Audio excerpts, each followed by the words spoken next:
Huh? What? No, I hate that song. I sang it too many times.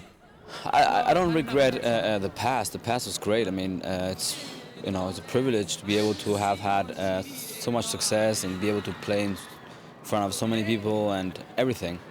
Hello, I'm not finished. I am not finished.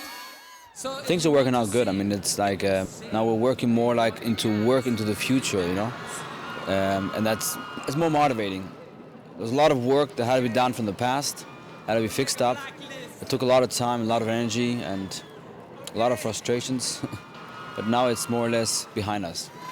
So, let's sing a song, an old one, a song you know. Cover the Road, okay? He's talking shit again. And the shit he talks about. You might say you're greedy. You might say you're free. I don't remember my first time. I remember crying, not being allowed to go because I was too young, and then eventually my father said okay. And my first job was I got a hat, and I passed the hat, and I got tambourine. That was it.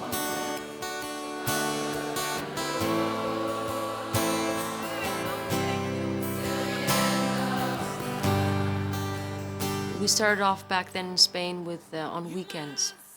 And they used to go around to restaurants and play in restaurants. And I was not allowed. I was 5 at that time. And I used to cry and make a theater every time. I knew exactly Friday evening they're going out. So dreary,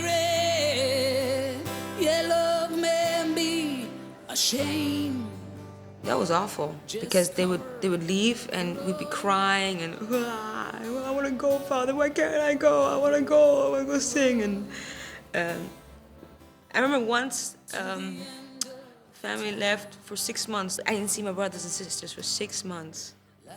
That was the worst thing. If I think about it, I start crying right now too because as a kid, it's like your brothers and sisters are just, it was home and home was gone. Well, here is the easy, oh, there is the hard way. It's either one. Just cover the road. Sometimes when I was like a few months old, they say that I would be sleeping on the stage while the other ones were playing, and then they would try to put me in the back, and I would wake up right away because I would hear or feel that I'm not on stage with the others, and I could only sleep on stage with the others playing. You might say you're greedy. You might say you're free. We used to hate it to have to stay home. We wanted to go with the big ones. We just made ourselves so good that they couldn't do it without us.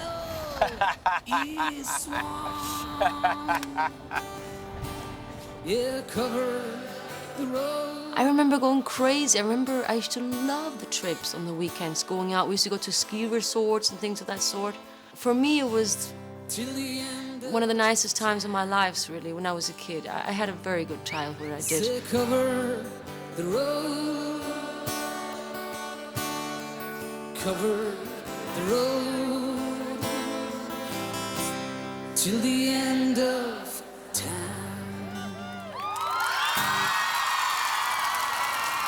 Thank you. Before we go any further, allow me to introduce the principals.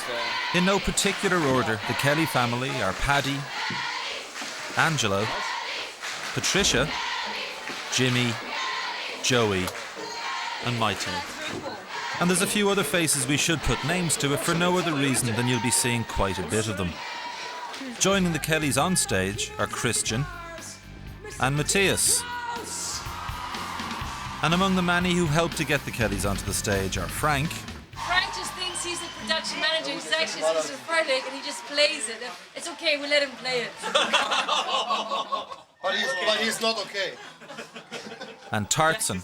If you want to know everything, wait a year and read my book. And who are the Kelly family? Well, with apologies to the thousands who already know all this, the Kelly family are a group who've been playing their music and selling their records all over Europe for over 20 years, and yet the drummer's only 21. They can claim roots in America and Spain, they carry Irish passports, and they live in Germany, so they've been around a bit. Along the way, there's been a few different lineups. Some people have left, some people have joined, some people have died. Things change. You know what? Let them turn off the light and give it a minute or two before we all walk on stage. Whatever. Just let it be dark. You know what I'm saying? But they're still here, still doing it, still living it. Excuse me, Mr. Kelly.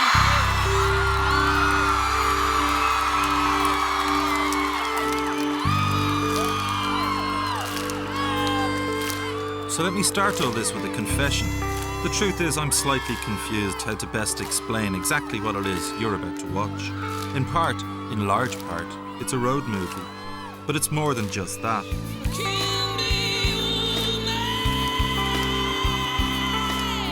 In part, it's also a story about an extraordinary group of people, about who they are and how they got to here.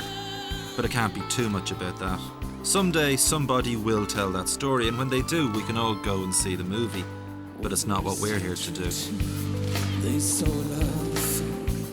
What we're here to do is to drop a marker, present a time slice of a brief moment in the life of a truly remarkable band. We will of course take the occasional look back. How can anyone know where they're going to if they don't know where they're coming from? But looking back isn't what the Kelly family is all about. What's the matter, you people? What's the matter, you say? What's the matter, you people? It's gonna be a bright, sunshiny day. This band is all about the future, about what's to come. And this film, if it's about anything at all, is about the right now. Or at least the right now that was when we were there, filming them on and off stage, talking to them, watching them, experiencing for just a moment the view from inside their own unique fishbowl.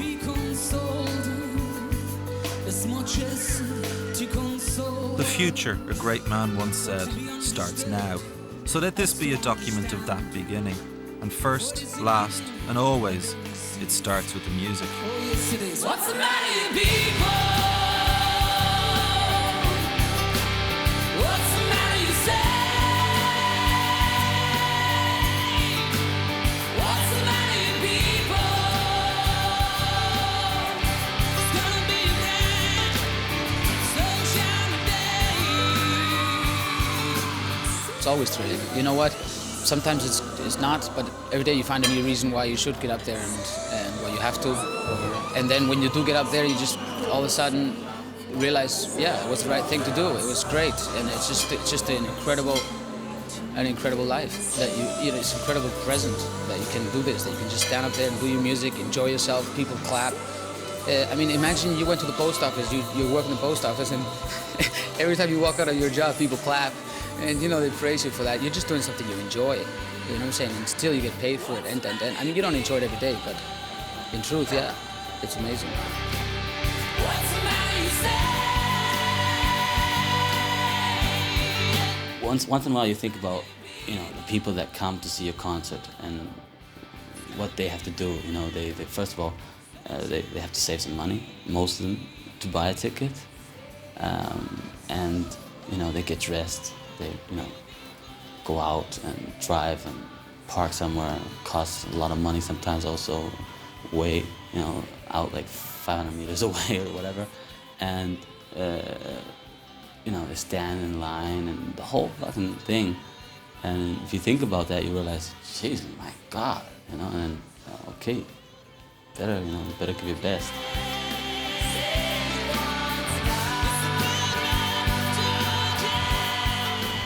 There are magical moments on stage, which are really a blessing. You know, there are certain moments on stage where you go, wow, this is a real privilege, where everything is just perfect, almost you could say, you know. The music, the crowd, the atmosphere, your voice is working well, And those are real special moments that I really appreciate.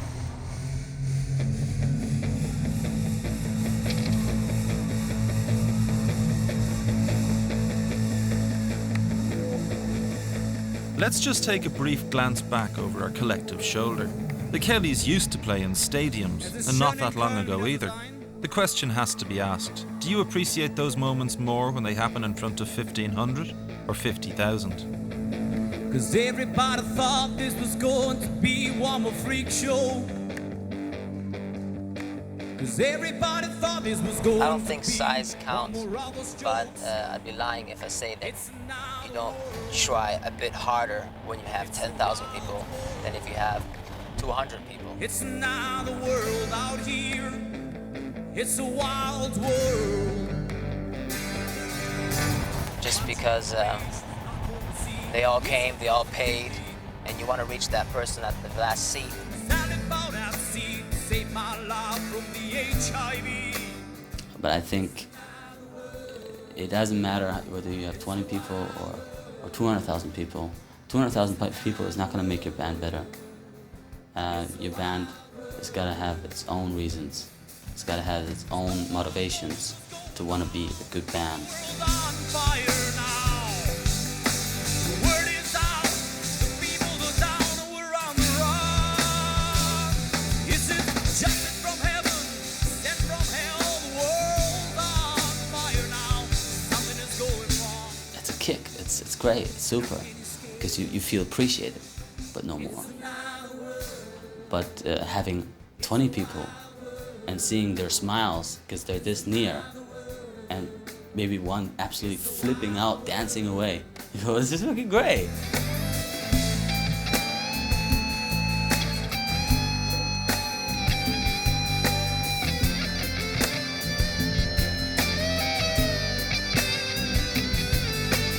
Everybody thought this was gonna be one more freak It's obvious we don't have the kind of success that we did have, say, 4, 5, or 6 years ago.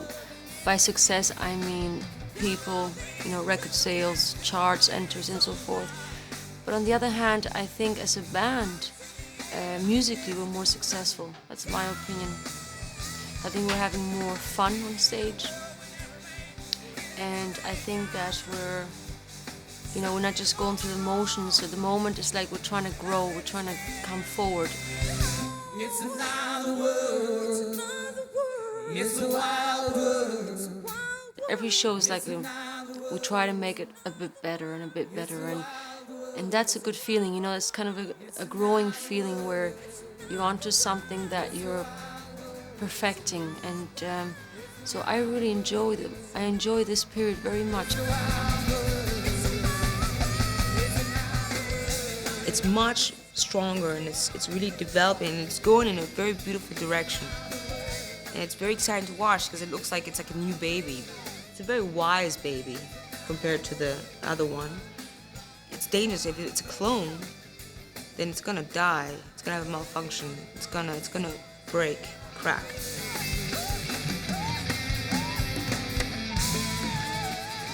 I feel like I'm happy with my life now, and I'm enjoying every minute.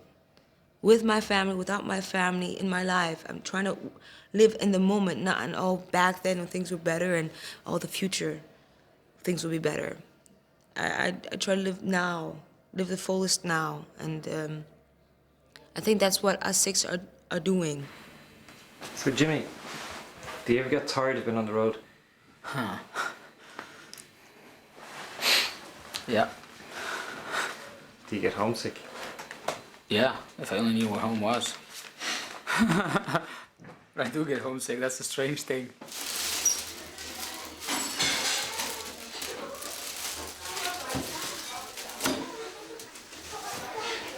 Christmas time!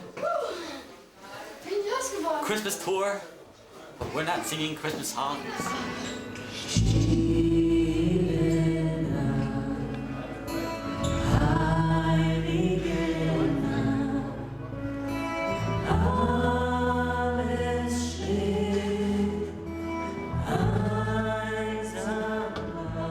This new phase in the evolution of the Kelly family began in earnest with the recording and release of the band's last studio album, La Patata.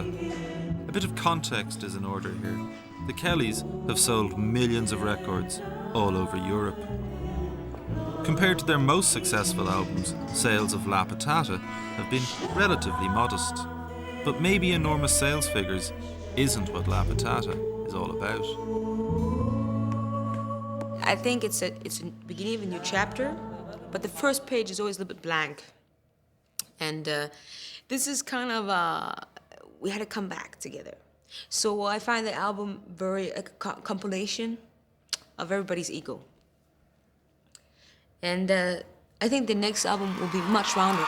Please welcome Angelito! I don't know how important it was, but I think it was important in the fact that it kept us together in a time where we would have probably all, or most of us, gone our own direction. Some of the doctors, I think, are acting up. It's cloning humans. I do believe it's played out. If it weren't for La Patata and if it weren't for the fact that I had to do this album, I think the Kelly family would have been definitely over. Stop all these wars. The human race is committing suicide. Every one of us is playing a little part. You know, we had an alternative name for it that we almost called it, and it was Por los pelos. It means by the hairs. That we barely made it.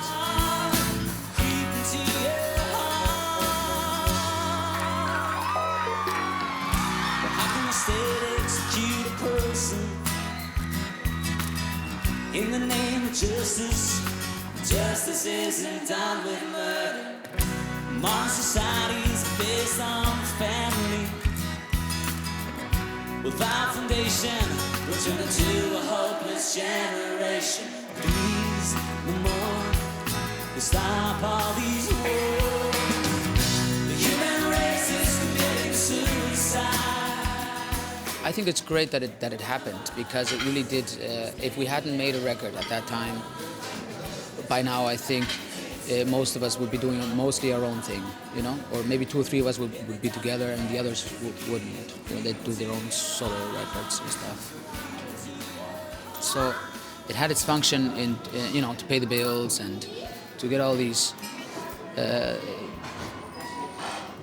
You know, it made us go on tour, and it's a learning process of how to work with each other at the moment. Wouldn't it be nice if it would be like children, playing soccer all day and building crazy tree house? So please, no more, I'm begging you to stop all these wars. 1, 2, 3. The human race is committing suicide. Every one of us. There's a real bad disease spreading worldwide. If it doesn't affect you physically, it will creep into your heart. Before it was easier in some ways that, you know, when you have one boss, you know, you have a structure, you're in charge of that, and then you just check with your guy up top, you know, and that was my father. And here you have 5 people or 6 people, all young adults, trying to work with each other in a democratic way. I don't know if democracy works that well, you know, especially when it comes to an art form like music. It's just a difficult thing. New morals, now it takes. Yeah, they're pretty crazy. I hope it will change. Otherwise I'm out of here. The democratic process of making a Kelly family record is further strained when it comes to song selection. Each member of this band writes their own music, so in effect you have 6 songwriters fighting for a limited amount of song space on each album. If you look at this equation in any detail, it doesn't take you too long to realise that if you're in any way prolific as a songwriter, if you write more than a couple of songs a year, that you'll very quickly have quite a tidy pile more songs in your notebook than there's space for on a record. That's great, Kelly. That's really good. I think writing it's the easiest thing, which is almost a problem for me. For Angelo, for instance, he'll compose like one song a month or something, you know.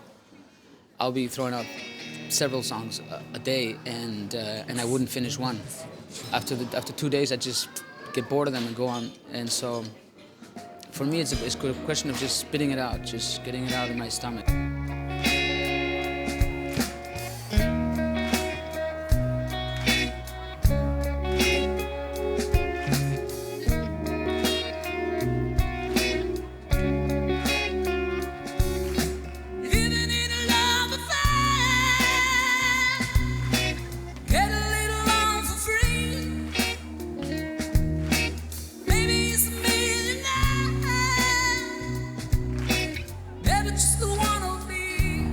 I think it's hard to write a song when you try to write a song.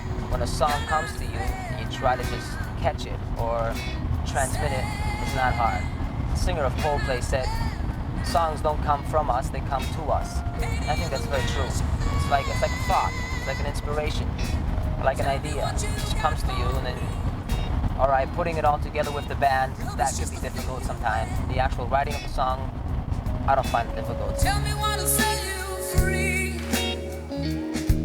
Say, I'm not scared now.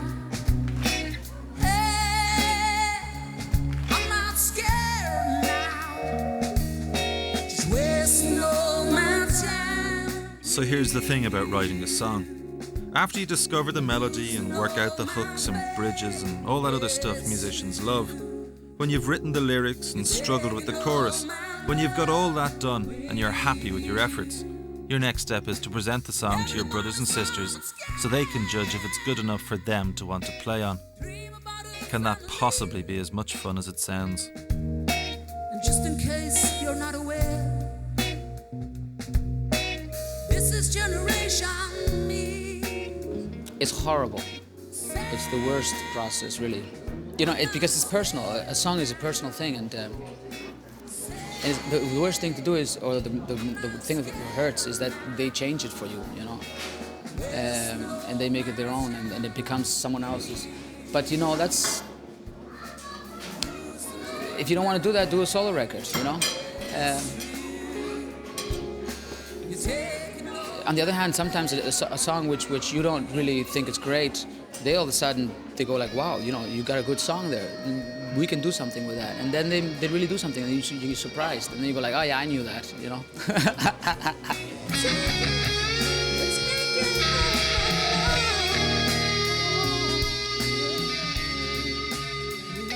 first song I wrote was for a girl, and it went like this. Brenda, my love, Brenda, my love, Brenda, my love, Brenda, my love, Brenda, my love, and on and on and on. I didn't have a chorus. That was the chorus. It was like, I'm sailing just the whole time. I am sailing. I was 7 years old. And I'm guessing the inspiration was a girl called Brenda. Yeah. And where is Brenda today? She's in Egypt. The other thing about writing and recording a song is that what you've done is unleash a little time capsule that floats around forever. And songs elicit a different response in everyone who hears them. Whatever the song meant to you when you wrote it, it can and usually does mean something entirely different to the person who listens to it, who sings along to it, who plays it alone in a dark room or driving along in their car, or who belts it out in a karaoke bar. You might have written it about your pet, but to someone else it's about their mother or husband, girlfriend or son. You might have dreamt it up in a moment of unbridled joy, but to them it's about the death of a loved one. Music is the most evocative art form, and some songs just never go away. 'Cause I'll do it all. I'll do it all again.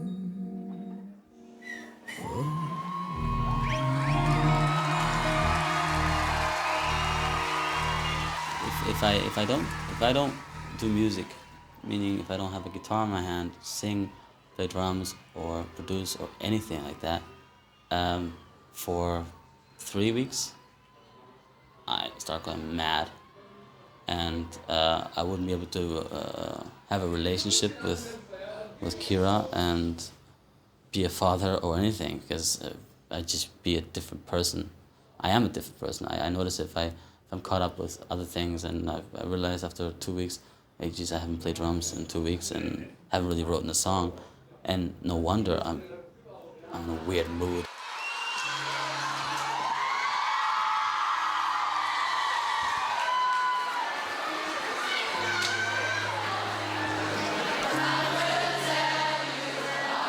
I can help myself. I wrote it when I was 13, so it does have a certain innocence to it. You know, it's simple from the lyrics, but it's a good song, and I always loved singing it, and I meant it when I wrote it. You know, I just wrote it somewhere in some room. I was fully in love since 2 years with Kira, we've been together now for 4 years, and have 2 kids, and I wrote that because she didn't know it. And I was like, that was my letter to her. I was like, I love you, I want you, I want to talk with you, I want to be with you, and that whole shit and everything. I love you, I want you, I want to talk to you.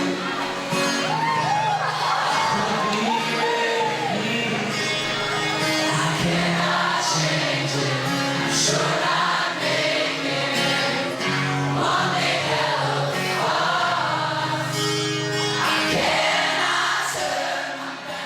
In an interview with some teeny magazine, they asked me for who did I write the song, and I said I wrote it for a girl. Left it at that. And later on, when the interview came out, it said I wrote it for my father. And I was like, how could this be? There's lyrics in that song. Kiss me, thrill me, don't say goodbye. I'm like, hello?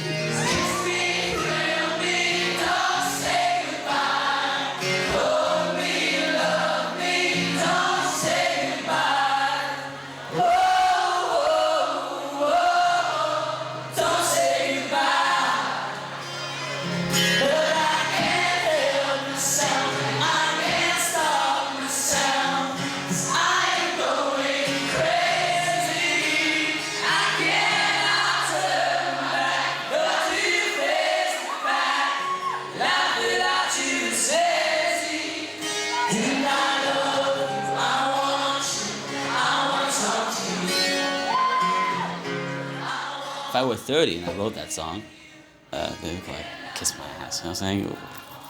Bullshit. You don't write that lyrics. You don't write that way. But I was 13 and I felt that way, and that's why it's a great song. And that's why I still love singing it, because I meant it and I still mean it.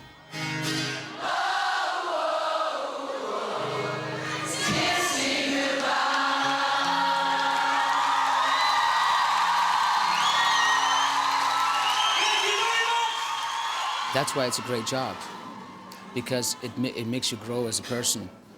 You're very egoistic as an artist. You think this is you composed this song, you think you just made this song, and soon enough you realize it's not you. This thing was just, it came through you or something, and it belongs to everybody, especially the good songs.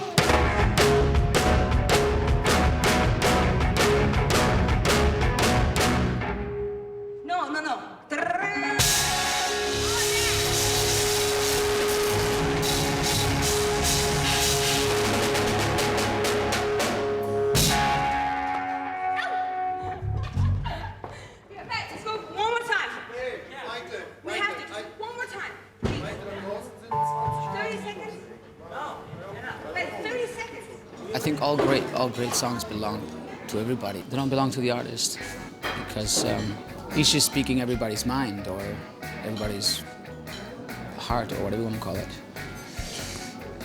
He has the craft to let it channel through him, and that's it.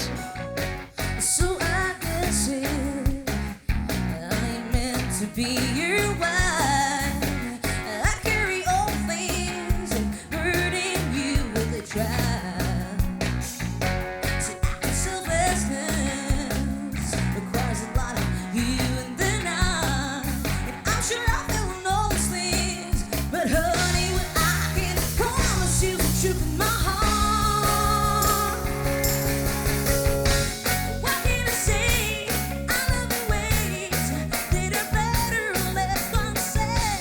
So how's that for a deal?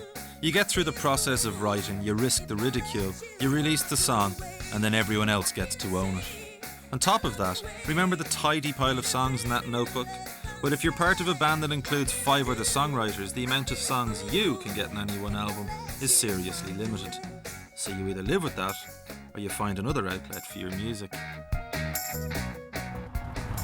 I think for the long-term immune system of this family's unity, it is necessary that each one has enough creative, personal, private, whatever it is, space to accomplish their own personal goals and dreams as well. Otherwise, you're going to have a couple frustrated people, including myself, just doing it out of goodwill. And like Joey with his sport, you know, he's got his own thing going on the side, and still he's with the family, still working in the company. And that's how I see it with my solo album as well, my band. It'd be like a parallel thing to what I'm doing with my brothers and sisters. Because there's just the fact that if you do an album, you get 2 or 3 songs, you know, if you have a good year. And on your own album, you can do 10, 12, 14. Just that fact alone is it's fulfilling. But Paddy isn't the first of the Kellys to contemplate a solo career.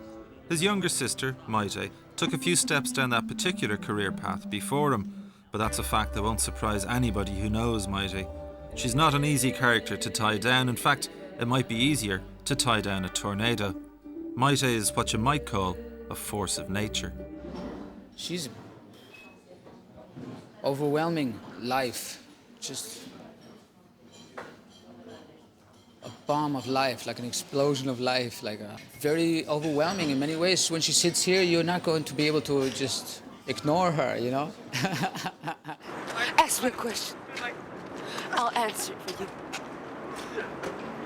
Just tell us, Mikey, do you ever get bored touring? Oh, no, never. Never. I'm an actress.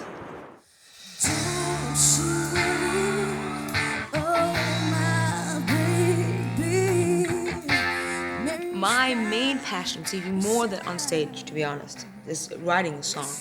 So what happens is, when I go to normal places, I suck in people, you know, and then I go home and I write. I'm always writing.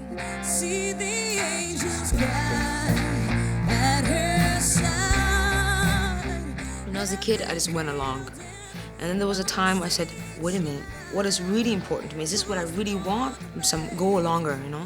I don't want to be a go-alonger. I want to have a free will. I want to choose.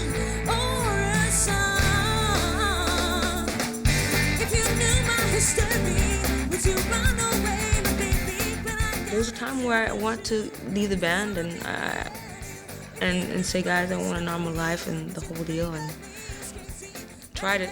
Didn't work. So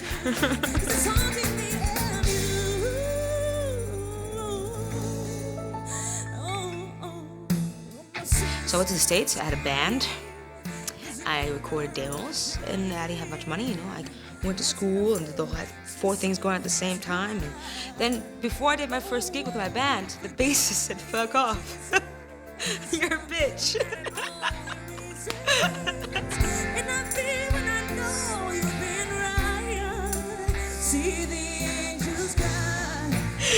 And then I came back, and I had one of the biggest management agencies here in Cologne, very, very interested, and we were talking. I almost signed up. Really, I mean, I had a record deal, and they offered a lot of money, really a lot of money, and I refused it. I'm not a hero.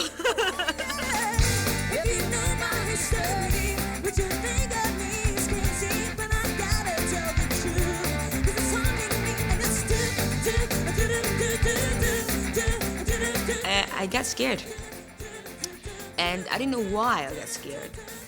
And now Paddy's going through this, making the steps that I pulled back from, and I'm so happy I said no. So happy I said no. As a soloist, as a solo artist, it's not appealing.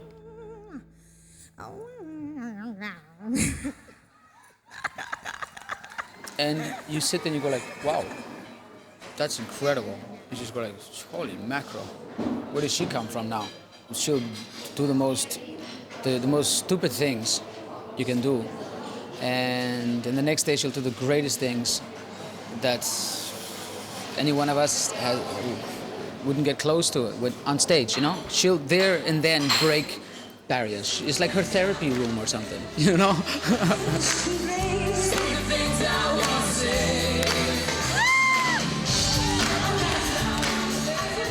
Sometimes she'll take a song for 15 minutes and goes on a huge ego trip, and you go like, oh, come on now, you know? And that really, Angelo just goes nuts, you know? Angelo's there. And after the show, whenever she does that, he goes, right, you do it one more time, I'm gonna walk off stage, and you can just continue by yourself, you know? He still hasn't walked off stage, but I've seen him being right at the edge of it. This is our audience, and this is the biggest choir I have ever sang with. Are you guys ready to sing? Are you guys professionals? Are you guys pop stars? I would call it a healthy competition because, like, if my thing comes up with something that you say, oh, that was cool, it makes you think about yourself, like, maybe I should think of something too. But, you know, if somebody does something that you don't think is cool, you go, ah, that was bad, boo, boo, that was crap.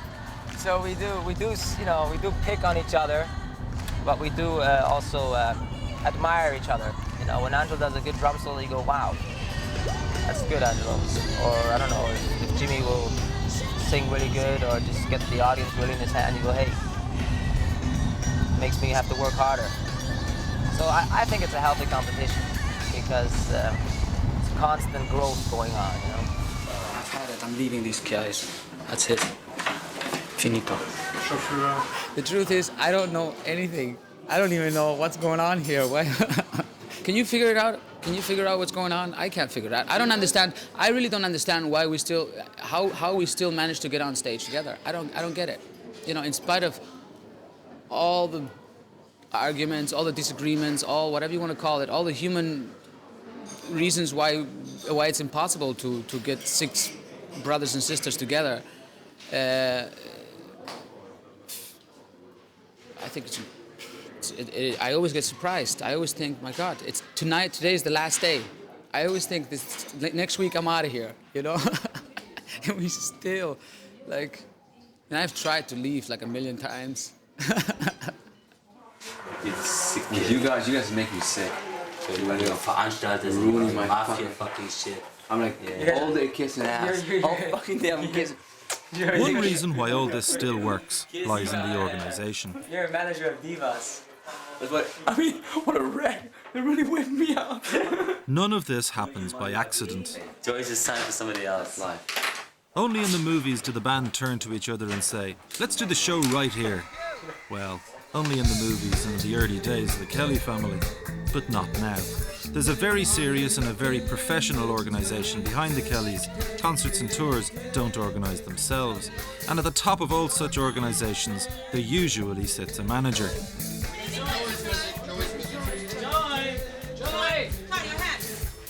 Our manager.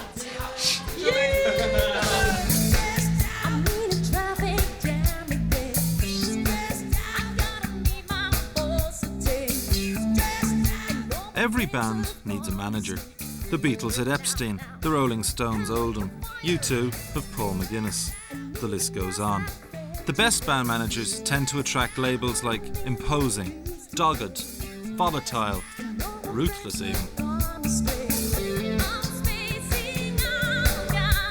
In the brave new world of the New Look Kelly family, things are slightly different, but many of the management duties fall into Joey, who's happy to bask in the warm glow of his siblings' thanks and appreciation.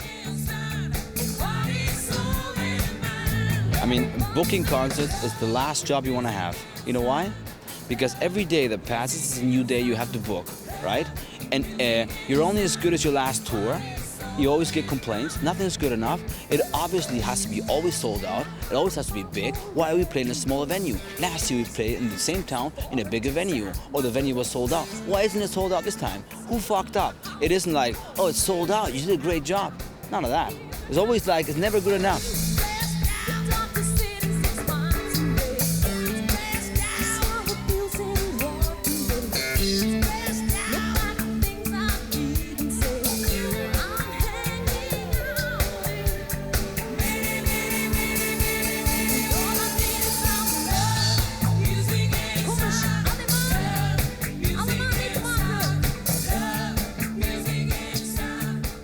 If it's hard to label any of the Kellys, and it is, it's especially hard to label Joey.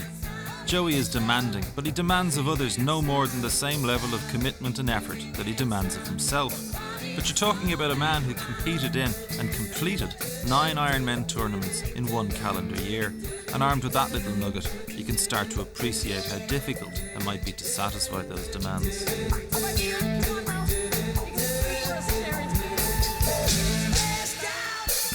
We're touring, we're making money. The last record didn't sell bad. And what more do you want? We can keep this level.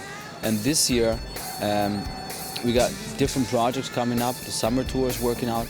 I got already 20, 30 concerts booked. We're gonna have 50 concerts booked for summer, open airs, festivals, everything. And for the Christmas, we've got a complete new concept. That's work.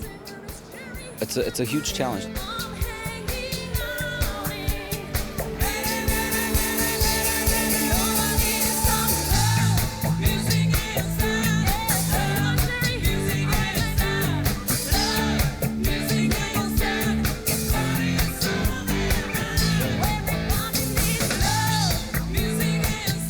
We played 46 concerts or 50 concerts in Germany last year.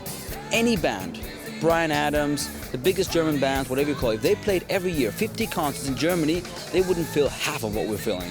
That's the truth. So in fact, we're the biggest band in Germany there is, you know what I'm saying? And they don't have a chance against us. I mean, they go on tour every 2-3 years, they play 20 concerts, they fill like 4 or 5 or 6 or 7, 8,000 people. I mean, the long run, the amount, we are more than double. We are the biggest band, still, you know what I'm saying? After 10 years of An Angel or Over the Hump, you know what I'm saying? That's fact. You know what I was saying about the magic moments, like, who is the feeling tonight there? It was great. Don't believe a word he says. Or, what did he Jerry, say? you're great on stage. Love, music, and stuff. We should hire this guy. Jerry, you're the star, Jerry, you're the star. Gosh, how do I explain joy? Well, the best way to explain joy is my father used to use this word called joyism. It's Joey's style of doing things, of being himself. And how do you explain joyism? I don't know. Jeez, Morris, you got these questions I don't have answers for. Joey, today is his birthday, and today Joey is 30. Listen to this. I mean, this is a birthday present like you don't get. You can't buy it. You can't pay for it. It's like, it's just unique, right? Yesterday, with the promoter, who's in the bar? The lead singer from Scorpions, Klaus Meinl, The Voice, right? I walk in, I say, oh, how you doing, Klaus? Hello, hello. He's there with a few people, and this promoter says, hey, Klaus, you know, Joe's birthday. I say, shut up, forget it. He goes, is it? Let's sing you a song. So they all sing, happy birthday to you. Oh, great.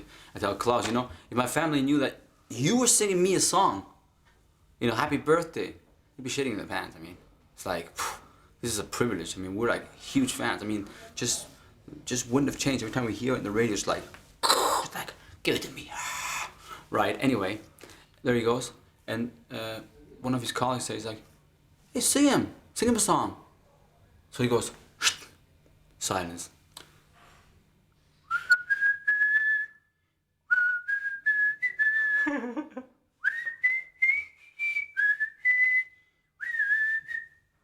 He sings me a cappella, the whole song, not like one phrase, the whole fucking song, for me. The whole song. Klaus Meinl sang me Wind of Change a cappella on my birthday. So you guys are nothing.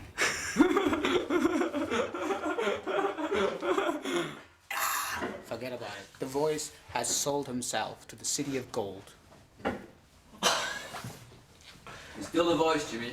You sang for me, and not for you. Musically, the last 3 years, not only I have stayed where I was, I've come back. That's the truth. The last song I wrote, the last album. Ladies and gentlemen, the next song is called True Love. It's about whatever, you know. My wife, my kid, and it's a bit schmaltz, it's a bit cliche. It's not really deep, you know what I'm saying? It's not a real song that you can say it's something that I wrote out of my soul. People talking about true love all around, but I've never seen it. I must be too young. You're learning. I never had it easy. For me, writing music was always hard. It was always a battle. It never flowed, you know what I'm saying? It's like Paddy could write a song and he could finish the text for tonight. He would do it. He would play 3 songs. You know what I'm saying? If I had to do it, of course I would slap something together, but it wouldn't be at any level that you can really say that's music. I've learned and I've burned, and now I'm happy. I have my own family with a smile on our face. Hold on, all I want is that smile in my child. My goal was with 30 to be able to play guitar really good, and by being a strong, good musician, it also helps being able to write music, because you're just doing music, so you're thinking music, so you're living music, you know what I'm saying? You're listening radio because you're feeding from it. And otherwise, I'm just listening radio because my phone's battery is off.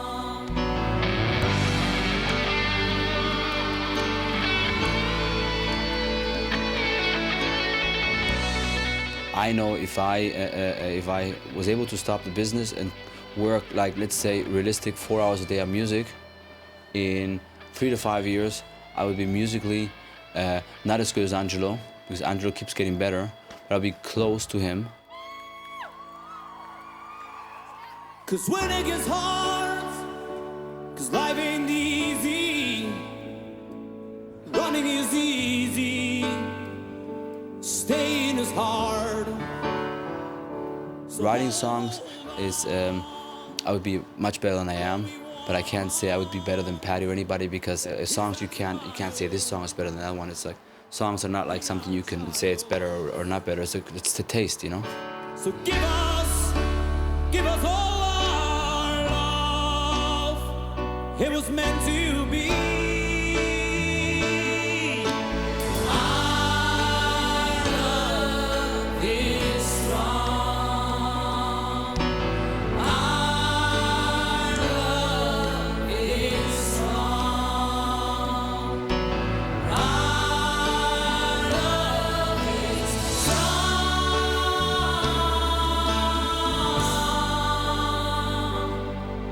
It is strong, yes it is.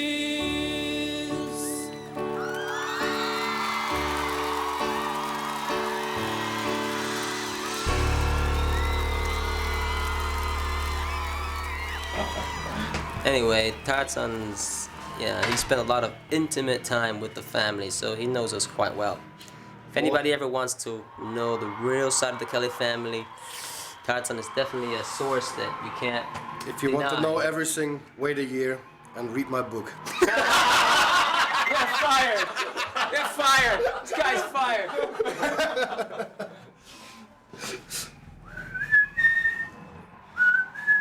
Joyce.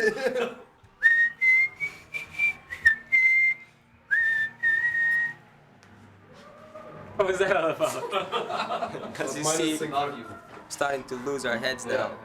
Towards the middle of the tour, people start getting freaky. Yeah. And we're exactly today, we're exactly in the middle of the road. Yeah, it's like, I mean, some people get sick, you know, physically sick, like me. Yeah. But some people get sick, mentally sick, like him. Body and mind. Yeah. Well.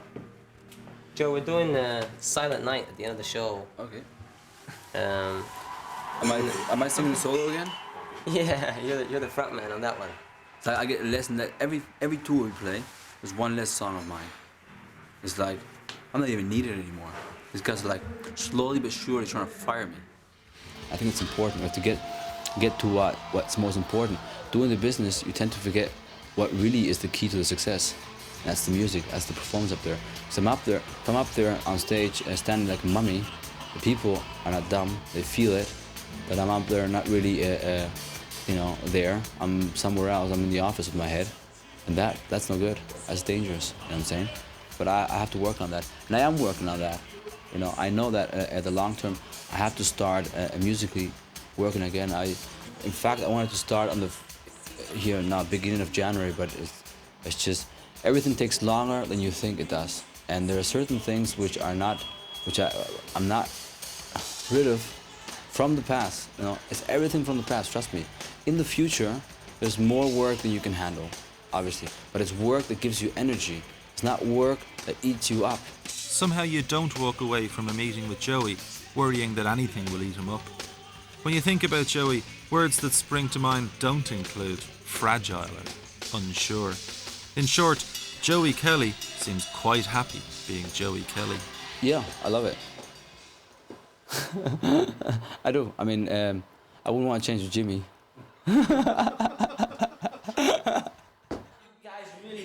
The story of the Kelly family continues to be a remarkable one.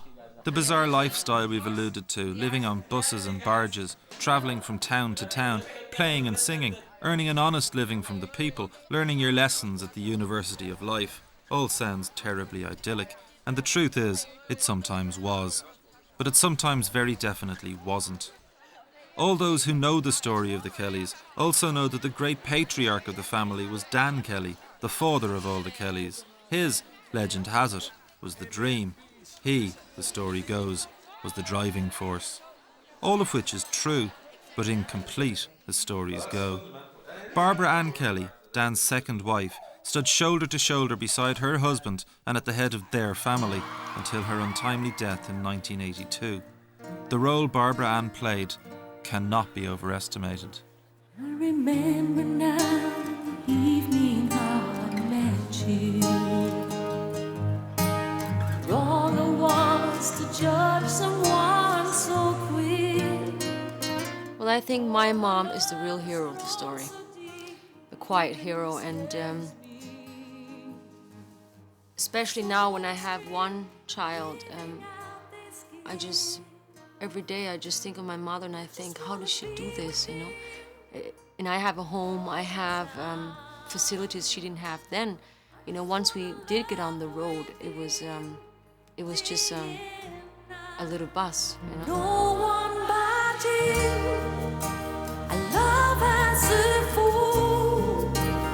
One as you said, you're just so cool. She was a goddess. She was a woman. She was beautiful. She was everything. Everything that you would want as a woman, as a mother. She was just loving. All she did was take care of her kids all day long. She just got up and in the middle of the night and in the morning and all day long. She was very different to my father. She really was, My father was like a fire. And my mother was water, clear water, like calm water. Have to sleep under a bridge, hard times away. But in your arms anywhere it's Hotel Hilton. I just want to live with you for the rest of my life. I think that my father could have never ever pulled this through without her supporting him. And I'm sure sometimes it wasn't easy for her to support him because he was mad at times, He was a crazy guy, and I was thinking to myself, if I had a husband like that, I don't think I would have done what she did, But I suppose she must have been so in love with him and she believed in him. Brighten my days. I thank God for you. She brought the best out of my father. If she ever did that, that would be a big effect on my father.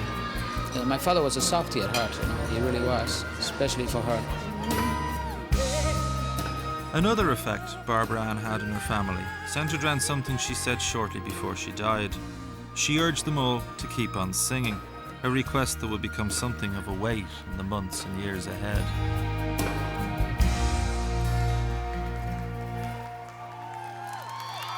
Just wanna be with you all the time.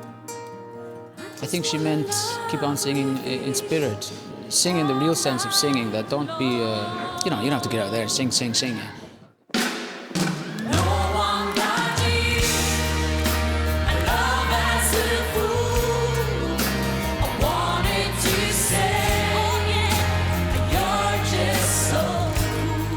It wasn't an order. My mother never gave an order. Never. I think it's a deeper meaning.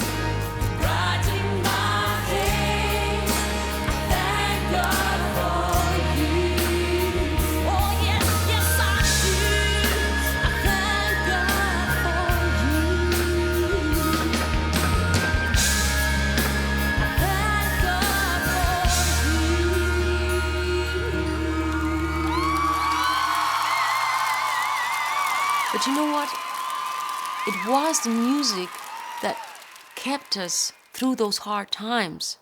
If we hadn't had the music, first of all, it kept us unified, and it kept us. We had a common thing, we all had a common thing to do together. You call this guy faggot? Oh no, just check it. Stop checking that. I ain't beleidigt. I don't care what he doesn't give a fuck. I beleidigt. It could be said that the Kellys are a very volatile bunch.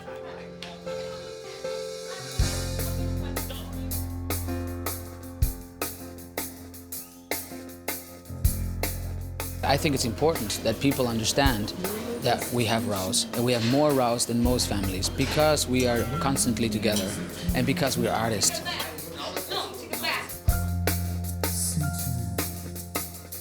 Artists are just incredibly difficult people.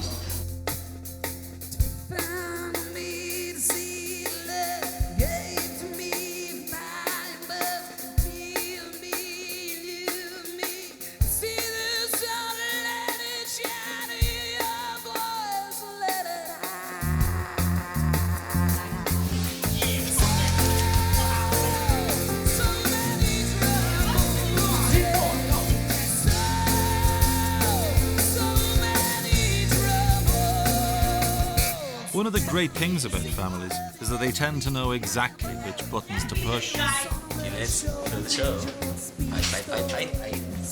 Well, I always say that dialogue is the most important, It's when there's no dialogue, positive or negative, that's when I think that things are dying. There's no spirit, there's no fire.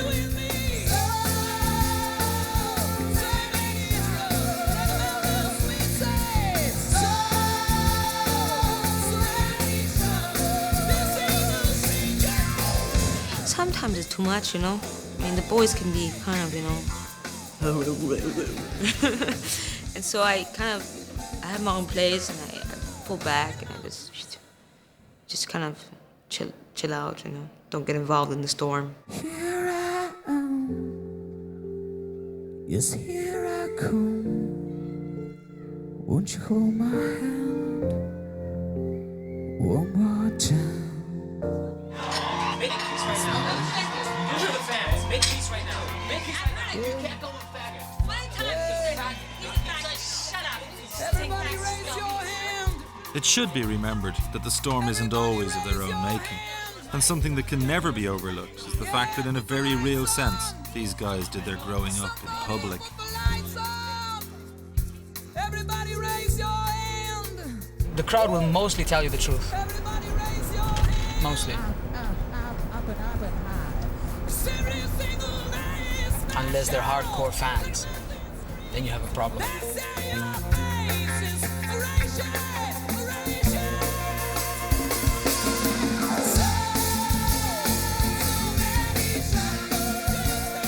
From very early on, the group has been surrounded by fans. Everywhere they go, there are fans.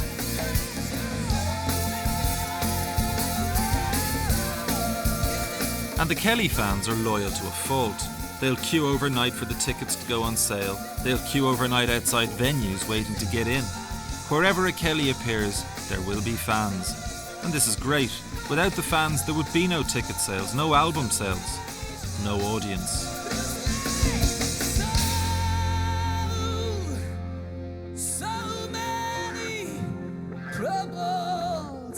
Fans are like an extended family, and within any family, there will be tension. But here I am, and here I come.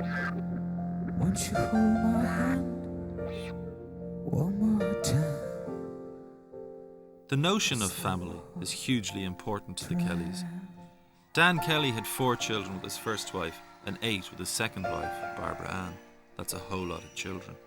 The youngest Kelly, Angelo, was only a baby when his mother died, but the baby of the family is now a father himself.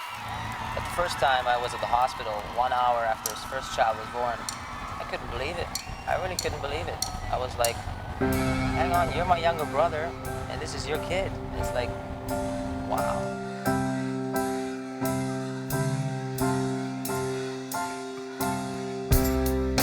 Flying through space in my dream, there I saw your face, surrounded by all the stars. We took a little trip to Mars. That was nice. Oh, that was nice.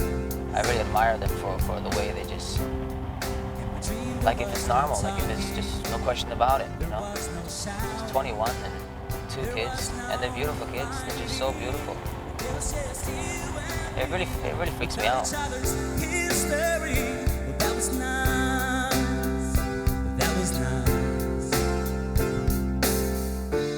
Angelo isn't the only parent in the group. Joey and Patricia have also been busy starting their own families, and mixing these jobs of father, mother, and full-time musician isn't easy. How do you do? How do you do? I love music, but well, maybe at the moment my priorities are different. You know, I have a baby and a husband, and I put more time into other things. Just whenever I have any free time, really, I just try and spend some time with my family, my own family. The color of your hair and of your lips. If any group of people are equipped to cope with this particular juggling act, well, it's this group of people. And the Kellys have always been exposed to music themselves, so it would be strange if the same wasn't true for their own kids. My first child, Alexander, he's 14, 15 months, and he's crazy about music. I mean, just the other day, his grandma came over and she bought some Celtic music in Moscow, if you can believe it, the best of Celtic music. And she brought the CD over and she put it on, and I tell you, Alexander just rushed to the speakers and he started dancing like this. I couldn't believe my eyes. He's just, and every time we put that bloody CD on, he just starts dancing away. You never know. I'm not going to push him into music. You know, if he decides to do mathematics like his father, then that's fine with me. But I certainly want to give him the chance to, if he wants to.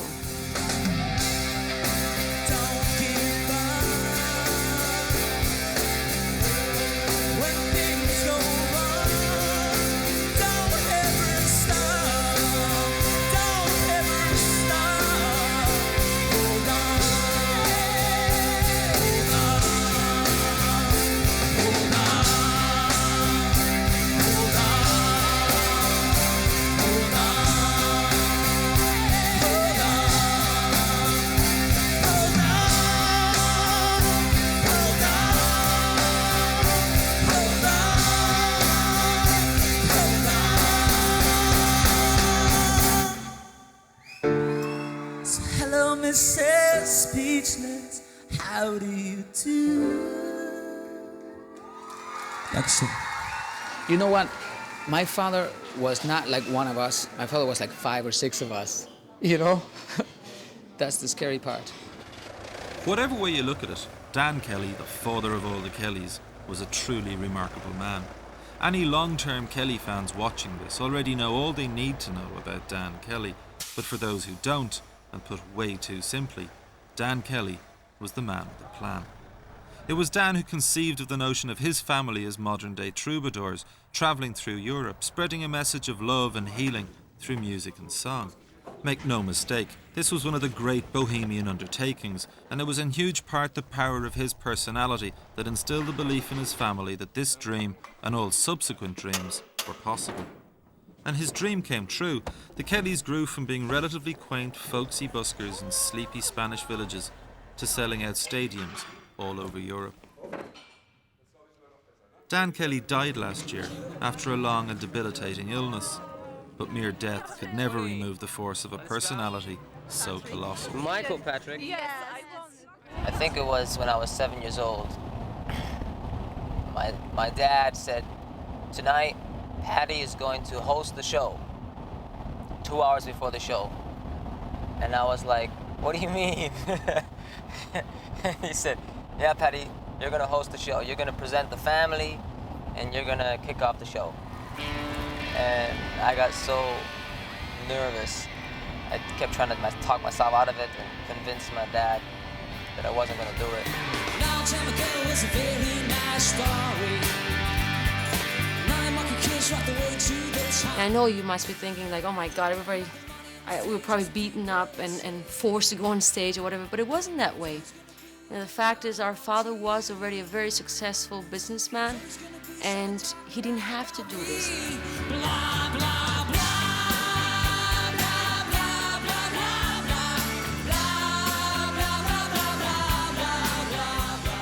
He was earning very good money, and he left all that for the music because he just saw that we were enjoying it and we were having a good time.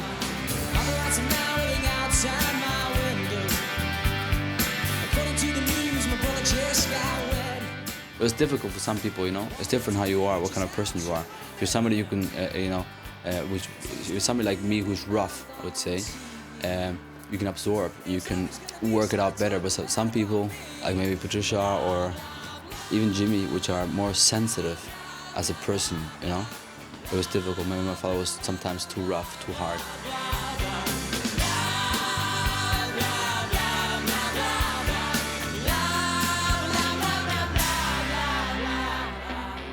I did loads of looking back, criticizing my dad, saying, you know, I'd never do that, and he did everything wrong. And then comes a phase where you go like, holy Maloney, you know, wow, what an education.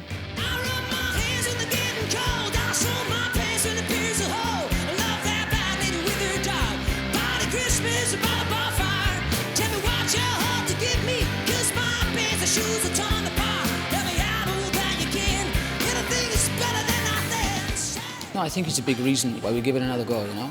Because he gave it a go over and over again, non-stop. You know, he fell on his nose like a million times.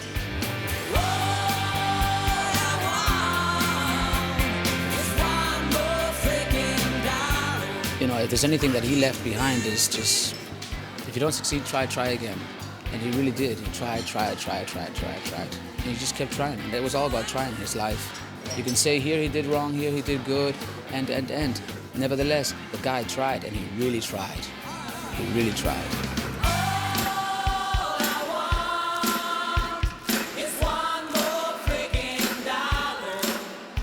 And so, anyway, 8 o'clock, went on stage, and please welcome my brother Angelo. Please welcome my sister Maite. Please welcome my brother Joey. All the way up to father, or all the way down, I don't know anymore.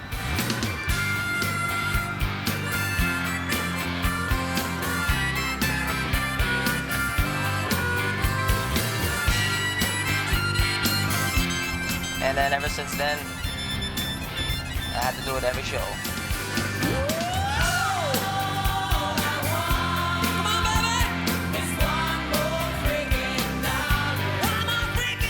And I don't think that in the beginning he had the idea of making the Kelly family a big success or whatever.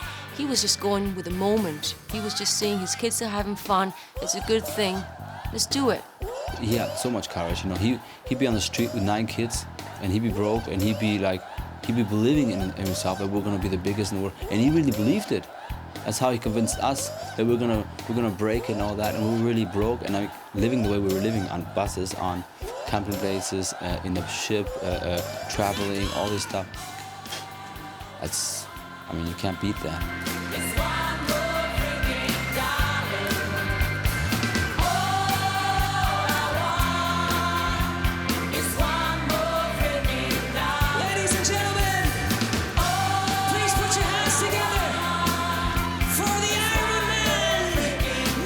Joseph Kelly. Here I am, 18 years later, still doing the same thing. Put your hands together for Jimmy. Put your hands together for Mighty. That's my earliest memory. For the very smart blonde in the family, Patricia Kelly. Dan Kelly is an impossible act to follow, but that's okay. He's left behind a family that all seem entirely comfortable with that. The Kellys aren't now independent free spirits because their father is gone. They're independent free spirits because he was here in the first place. And that may well prove to be the greatest part of his legacy. But there'll probably be a few other reminders as well. I have a house with my wife and kids. It's like more like a plain life. I say, we're not going to take this forever. I mean, this is like just too common. When Luke or the kids get bigger, if we get a few more kids, if the family takes a pause like that, we're going to go on tour, on a circus. Just do like maybe, I don't know, clowns or anything. Just for the education of the kids, to be able to travel and to understand what it is about to be on tour. Of course, when Luke and the other get bigger, they can come on tour as well. But this is like, backstage, catering, security, driving around, important, all that shit. Anyway, get down to reality. You know what I'm saying? Circus, 2 shows a day, no security, cold, feeding the animals or driving the buses yourself and all that.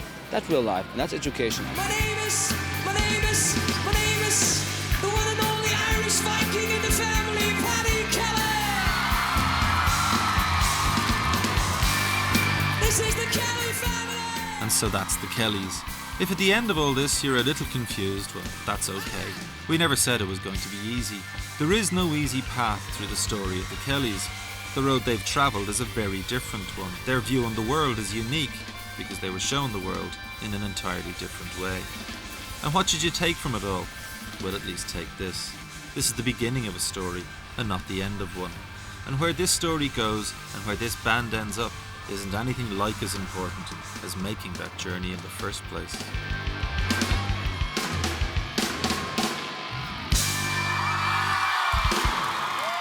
There's very little about the Kellys that isn't remarkable, but in many ways the most remarkable thing is that they're all still here, still doing it, still living it.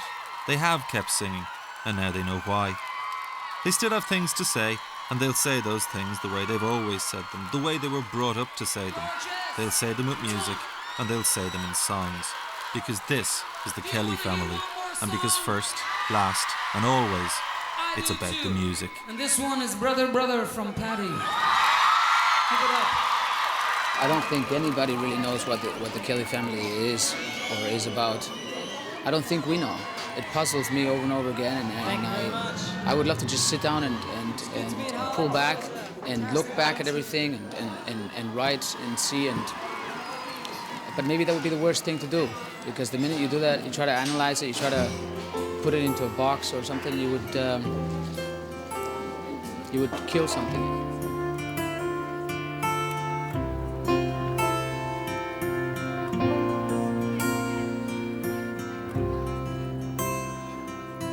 Brother, brother, brother, no matter who's right and who is wrong, just want you to know my love's still strong.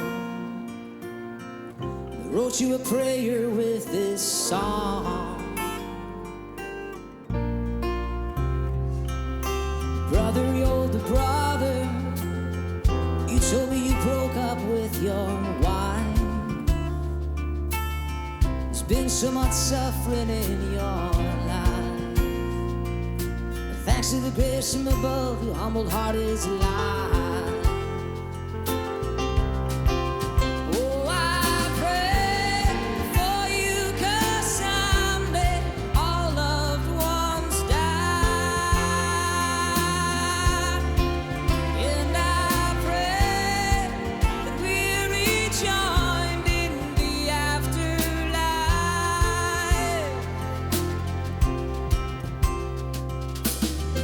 Brother, brother, your baby boy has his mother's eyes. With the love of you both, he'll be strong and wise. Once his muscles are grown, he'll be running side by side. Brother, younger brother, you and your fiancé are one. Sure, the fruits of your love will be passed on to the beautiful children still to come.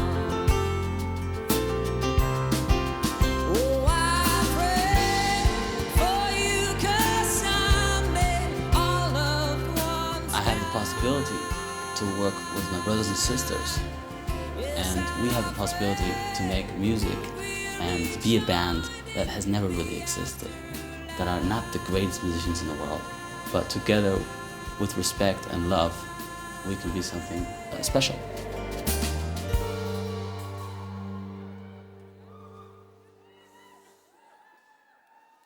Father, Father, Father, oh, I love you with all my heart. You've done an amazing part. All the angels did come when you were ready to depart. Sisters, all my sisters, I didn't forget you, don't get me wrong. We want to get as good as we can as musicians and singers, and we know that we haven't yet attained, I don't think, even 20% of what we can attain. If we really concentrate for the next 5-10 years on the music, we just know we can get much, much better. So that's a challenge in itself as a musician, you know?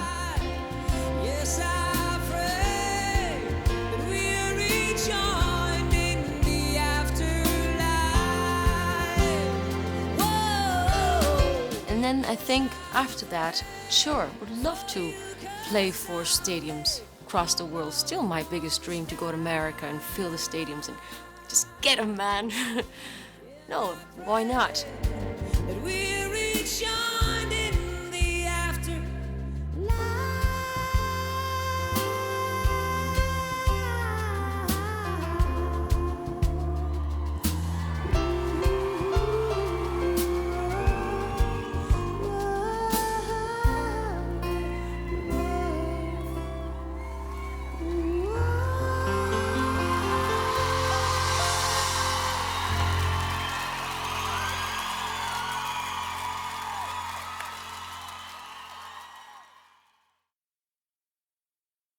You might say you're greedy, you might say you're free, and life may be so easy. Yeah, love may be so free. Cover the road, cover the road till the end of